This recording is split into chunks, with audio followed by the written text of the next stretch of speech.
Hey friends, welcome to another episode of Black Metal and Brews, in which tonight we discuss a concert and a beer that goes with it. We're going to try and keep this one brief, because, given my garb, you may be able to ascertain that I've been out at said concert, and it is 11:45 at night, show ended early, a plus. So, we're going to dive right in.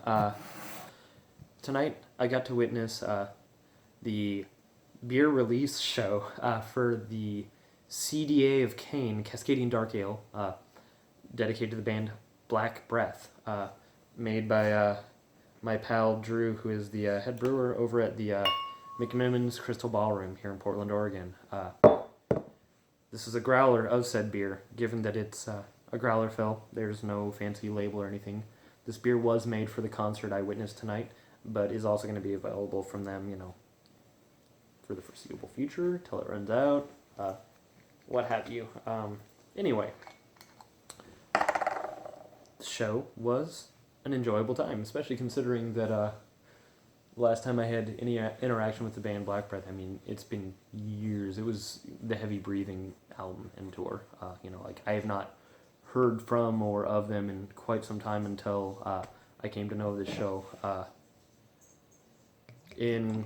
In keeping my honesty and integrity intact, it's worth noting that in addition to getting this growler of beer on the house so that I can sample, review it, I did get into the show for the same purpose. Still, because I have respect for the folks who help facilitate these things and do not wish to taint the credibility of what I'm doing, if something is not great, I will say it. Because, we're professionals. At least I am trying to be. So, I'm pleased to say that I have little to nothing negative to say about this, but in the future, as always, I'll let you guys know. I want my friends, people who respect me enough to trust me, to know that if they do something less than amazing, I'll let them know so that they can do something better next time so that we can all grow and benefit. That said, the opening act tonight was Usnea, a band I've seen once before with Ivnix at the high water mark some number of months ago. I believe it was May of last year. They were the headliner at that gig. I was under the weather. I was sleepy. And I'll admit that while I enjoyed their music, it was one of those things where I was ready for bed. I was destroyed. And I wasn't in the state to enjoy their epic, beautiful funeral doom. Although to give it such a genre label like that and be like, this is funeral doom, doesn't quite give them the credit they deserve. It doesn't have the sparseness that a lot of funeral doom does. And their live set tonight was really, really something else, and I really enjoyed it. A strong sense of melody, strong sense of just crushing distortion. Love the dual vocals with the bass player providing both bellowing lows as well as some really appropriate cleans. Nothing over the top power metal-y, just very straightforward, solid, kind of deadpan delivery almost. Coinciding with one of the guitarists, higher screeching, almost reminds me of when I used to go to a lot of crust shows like a decade ago now, God. And there'd be, two singers, one doing low, one doing high. Great dichotomy. I'm such a sucker for it. And really high energy, considering that they're a band who filled their entire set with 2 songs. Especially given that the other bands on the bill were faster, more urgent, aggressive. Usnea held their own in a way that was really a delight to see. I'd enjoyed seeing them before, but I was thoroughly sold on them after tonight. This beer has a very, marijuana-like nose. I believe at the show they're describing it as dark and dank. Apt. Very smooth. Very, surprisingly, considering that we're talking a Cascadian Dark Ale, which is also known as a black IPA, it doesn't have the hop aggression.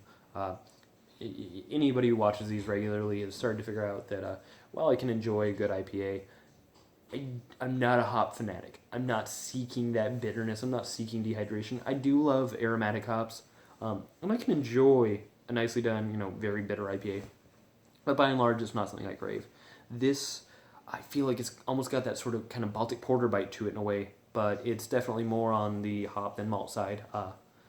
Really, really nicely done. Very smooth drinking. I was told at the gig that this is sitting around 5.5%. I had one of the show plus one of the little samples actually. Drew, the fella who brews at the McMenamins Crystal Ballroom, actually was walking around. It was really kind of cool with a little tray and sample sized cups of it, and a pitcher, just pouring people little sampler glasses, which was, I thought, really nice. That's even if something is a special, beer release party, I don't see that sort of a thing often, and it was really kind of considered compassionate. Especially, the show was only $9, and anyway, I'm getting sidetracked. I thought that was really neat. It was clear that a lot of passion and foresight went into this. You don't just brew a beer in a day or two. There was a lot of really good planning and love put into this, and it showed. The second band, which is at the center of the night, was Hellshock, and I'll admit I intentionally went in blind, knowing only their name, and hear me out on this, because it's a full thought that's going to take about 20 seconds to get through, and at first it may sound bad. Hellshock is a really cheesy, kind of dumb name. I like bands with really cheesy, dumb names. Let's talk about some cheesy, dumb names. Motorhead, Megadeth, Metallica, Black Breath. I've never seen Breath at all. Good, bad. It's all been transparent.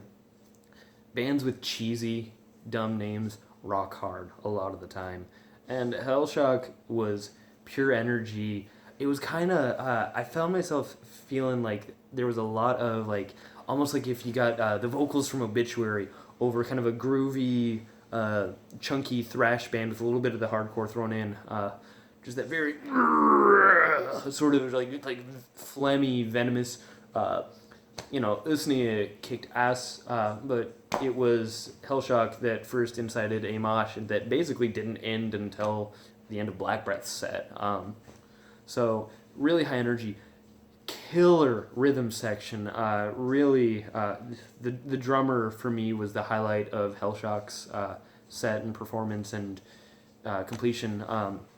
Not that there was anybody who was performing poorly, but I was just the calculated looseness of everything was really fun for me to witness. Obviously, I sit and listen to tinny, garbage-sounding black metal demos, so I kind of love a rawness. I love an edge, but especially when it's not just some accidental thing done by being sloppy, but somebody intentionally left that jagged element, left that chaos in there. That was fun. The crowd really got into it. High energy, and that was fun. Good, simple, chunky fun. Lots of guitar solos thrown in there for 5 seconds here, 20 seconds there in the middle of a song. Everything drops out. The bass player does, a little fill. Total, timeless, fun, aggressive as hell. It was thrash at heart. But again, as with Usnea and Funeral Doom, to call it simply that is doing it a disservice. Headlining the night at the early hour, 9:45 or something, maybe 10, was Black Breath. They, again, I hadn't kept up with them. I had heard a couple songs in preparation for the show from their most recent album. The band's really evolved into this kind of fluid, very precise death thrash thing. They've grown brilliantly and still managed to keep a really fun, high energy, presence throughout their entire set. And what sold me on them, not that I needed to be sold, I was already kind of sold, was just the precision of everything. If Hellshock was looseness, Black Breath was tight. Not like, oh man, that was so tight, but there was a tension and just a constancy. They had the presence of a clenched fist, even when all hell's breaking loose, even when everything is sprawling. And I'm probably going to just credit that to the rhythm section for lack of a better understanding, perhaps, of these things. But just, it was so cohesive, so fluid, so aggressive. I also need to make note that their vocalist, he does this thing. It's very akin to, like, remembering times I've seen Cannibal Corpse.